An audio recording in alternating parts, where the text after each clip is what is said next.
El canal de Erie fue la primera vía acuática mayor en los Estados Unidos. Al ser inaugurado en 1825, cruzaba el estado de Nueva York desde el oeste en Buffalo, cerca de las cataratas del Niágara, hasta el este en el río Hudson, en Albany.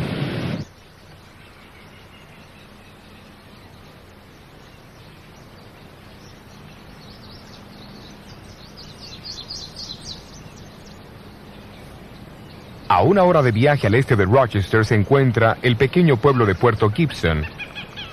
Su localización cerca del canal lo hacía ser el punto principal para los envíos del área. También fue el hogar de un activo laico metodista, Hiram Edson, que en 1843 aceptó el mensaje del pronto regreso de Cristo enseñado por Guillermo Miller y sus asociados. Decenas de miles de otros en los Estados Unidos, seguidores de Miller de Puerto Gibson, esperaron fervorosamente por el día 22 de octubre de 1844, puesto que en ese día ellos creían que el Señor vendría, para cumplir con la profecía de los 2300 años de Daniel 8:14.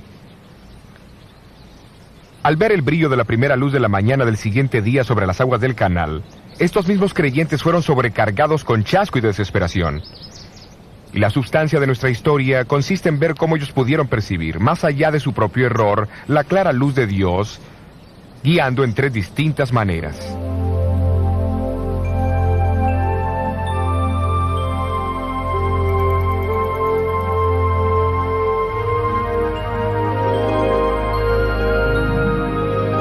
Fueron muchos los creyentes adventistas que se reunieron en la finca de Hiram Edson el 22 de octubre de 1844. Estudios han demostrado que esta fue su casa, a pesar que habitaciones han sido añadidas en ambos lados desde que Edson vivió aquí. En aquella fría mañana de octubre, el chasco de Edson y sus amigos llegó a ser real. Eso sale de su boca muy fácil, compañero. Discúlpeme, señor. No creo que usted tenga la menor idea de cuán devastados estamos. ¿Qué quiere decir? Quiero decir que hemos experimentado la peor clase de duda. Algunos de nosotros con más aflicción que otros. Nos preguntamos si las profecías de Daniel estaban equivocadas. Nos preguntamos si tal vez la Biblia era una mentira. Y algunos de nosotros hasta nos preguntamos si todavía existía un Dios en el cielo. Fuimos al granero allí atrás y oramos. Y después de reexaminar nuestra fe, decidimos que tendría que haber una respuesta a nuestro dilema. ¿Y cuál es? Bueno, después de desayunar, yo sugerí al joven Owen Crozier para que fuésemos a visitar a algunos de nuestros vecinos de aquí del área y ver si podíamos confortarlos un poco. No estoy seguro si fue por miedo a nuestros vecinos burlones, pero de todas formas salimos por el maizal. Todo este maíz. Estábamos tan seguros de la segunda venida de Cristo que dejé toda la cosecha parada en el campo. Tome una mazorca de la mejor de Nueva York. Gracias. De nada. ¿Sabe?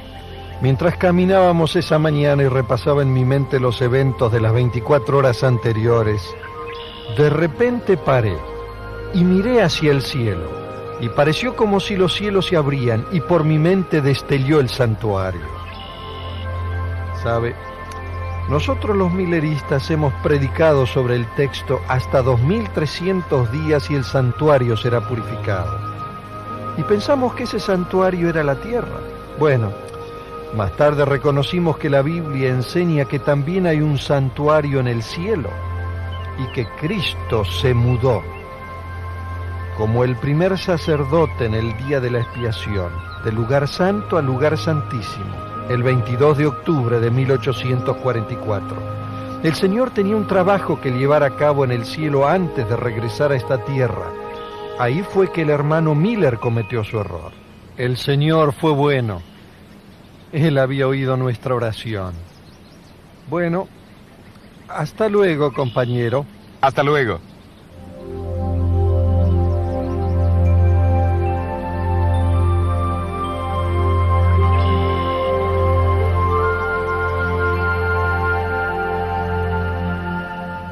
En los meses que siguieron, Hiram Edson y sus asociados continuaron estudiando el tema del santuario y su purificación. Al pensar en su propia experiencia, se maravillaron de las similitudes entre su chasco y el de los discípulos en el tiempo de la crucifixión de Jesús. Finalmente, Edson convenció a su amigo Crozier para que publicase sus hallazgos en una edición especial del periódico seguidor de Miller, La Estrella del Día, el día 7 de febrero de 1846.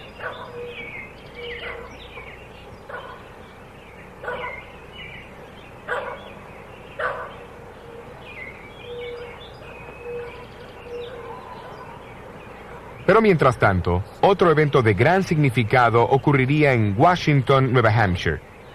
2 años antes, en 1844, una señora bautista del séptimo día había compartido su convicción, afirmando que debía observarse el séptimo día de la semana como el día de descanso.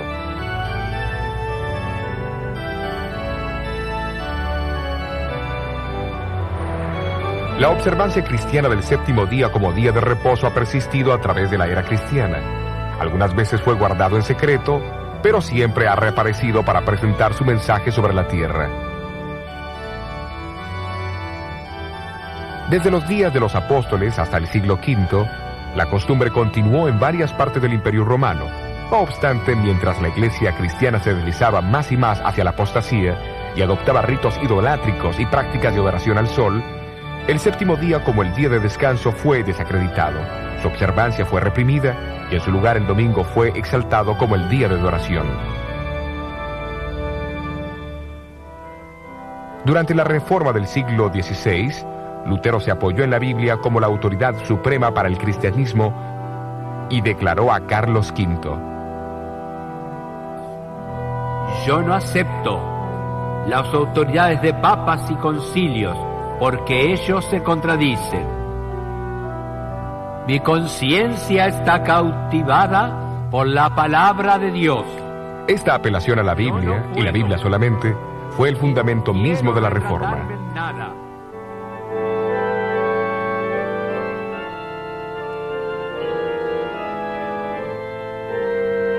Mientras la Reforma continuaba, surgió un diálogo en la Iglesia con respecto al tema del domingo y el sábado. Los que guardaban el sábado afirmaban que no había ninguna prueba en la Biblia que apoyara la observancia del domingo. Como resultado, la observancia del séptimo día como el día de descanso se desparramó por Europa, incluyendo a Inglaterra.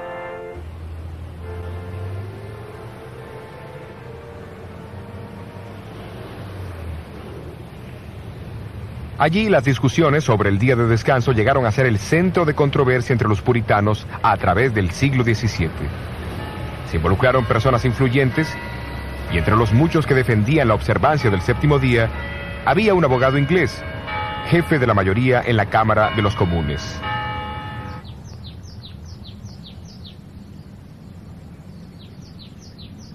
A mediados de 1660, había muchas congregaciones en Inglaterra que guardaban el séptimo día. Un miembro de una de ellas fue el doctor Pedro Chamberlain, médico de 3 reyes Estuardos, Jaime I, Carlos I y Carlos II de Inglaterra. Un contemporáneo de Juan Bunyan, Chamberlain era un perspicaz estudioso de la Biblia.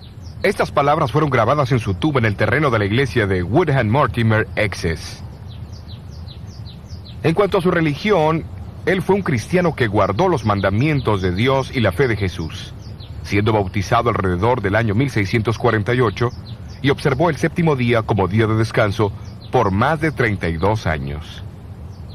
Chamberlain fue miembro de la Iglesia Bautista del Séptimo Día, un pequeño grupo que se había separado de la Iglesia Bautista por sus convicciones con respecto al sábado a comienzos del siglo XVII.